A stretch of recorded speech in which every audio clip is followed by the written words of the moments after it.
of a daughter and also a mother-in-law, I know that no parents can ever give away their daughters.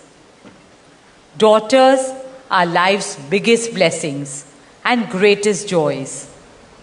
They are manifestations of Goddess Lakshmi, bringing abundance and auspiciousness to our homes and lives from the time they are born. They are the purest part of our souls, intertwined with our very being. How does one part with a piece of the heart? The affection, joy, and memories a daughter or Kanya has shared with her family over the years cannot be handed over. They are theirs forever.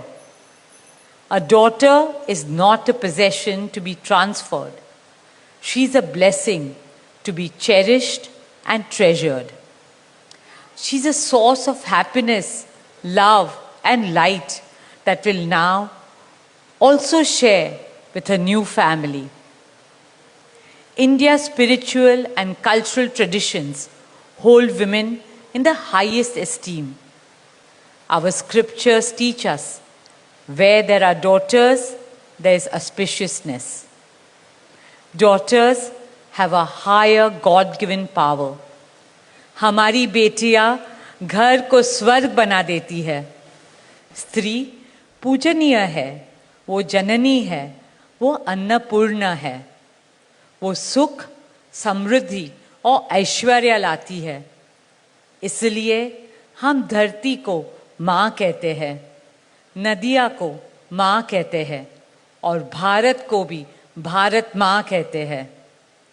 स्त्री ज्ञान है, बल है, सुख है, शांति है.